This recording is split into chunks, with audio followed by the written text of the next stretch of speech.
because of voice and image recordings. He emerged from his car and paused, studying what he could see of the two men caught in the harsh glare.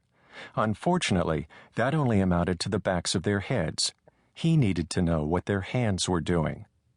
He circled around to the rear of the cruiser, keeping out of his own lights, and closed in on the Toyota from its right side, thereby avoiding being seen in the driver's outside left mirror, the place most operators check to monitor an officer's approach. When he came even with the car's right rear bumper, knowing he'd entered the cruiser's camera frame, Sluder did one more thing out of long habit. He reached out with his left hand and pressed it against the metal of the vehicle. This strict official protocol, a gesture born of painful past experience, reflected how many times cops had been shot and/or killed during a stop, and their evidentiary fingerprints later found on the suspect's car. Each time Sluder touched a vehicle this way, he did so consciously, as aware of the bet he was hedging as when he donned his ballistic vest before every shift. He stopped again to scrutinize what he could see of the interior of the car and to add to the discomfort of its occupants. He also glanced around quickly. There weren't any trees along this stretch. It was open, rolling countryside, cupped between the Green Mountains to the east and the Adirondacks across Lake Champlain to the west. At night, that made it overwhelmingly black and vast, and helped make Brian Sluder feel like the most exposed object for miles around.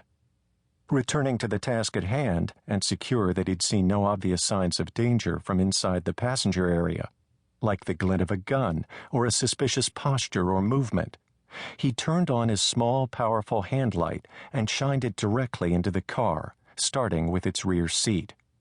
Again, he saw nothing untoward.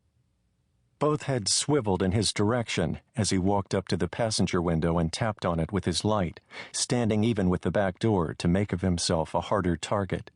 The window whirred down. "Hey there, officer!" The driver spoke across the chest of his companion, who merely stared ahead after the briefest glimpse in Sluder's direction, an immobility Brian found telling. "Evening," he answered. "I'd like to see your driver's license, registration, and proof of insurance." The driver, a young man with a mustache and a silver post twinkling in the nest of his left eyebrow, smiled and nodded. "Sure thing, officer." He reached over and opened the glove box before the sphinx-like passenger. Sluder followed the man's hand with his flashlight beam and watched it fish among an assortment of documents and food wrappers, eventually finding a wrinkled envelope and pulling it out. The driver extracted the requested paperwork and handed it over. Sluder glanced at the Massachusetts license he held in his left hand, having wedged his light under his left armpit, thereby keeping his gun hand free at all times. "That's your current address, Mr. Morano?" "Nah, I moved. The right one's on the registration. I'm still getting the license changed." Sluder nudged the passenger on the shoulder. "How about you? You got any identification?" The passenger finally looked up at him fully, his expression tense. "I didn't do nothing." "Didn't say you did. Got any identification?" The man hesitated. He was also young, like the driver, but sported a goatee and no piercings that Sluder could see. He did, however, have the edge of a tattoo poking just over the top of his T-shirt. It looked like part of a snake. He was also sweating, which Sluder found noteworthy. It was summer, fair enough, but that didn't have the same meaning up here as it did farther south. The nights generally ran cool, just like now. "Sure, no problem," the man said, and reached for his back pocket, lifting himself off the seat in the process.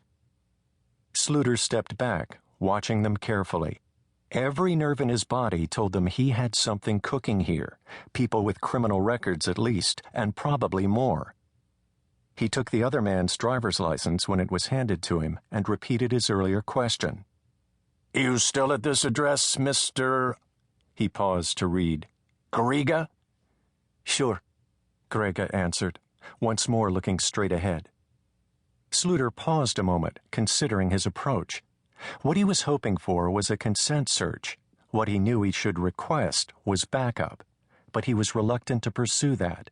If this panned out the way he was hoping, he didn't want to share the credit. "What happens when I run you two through the computer?"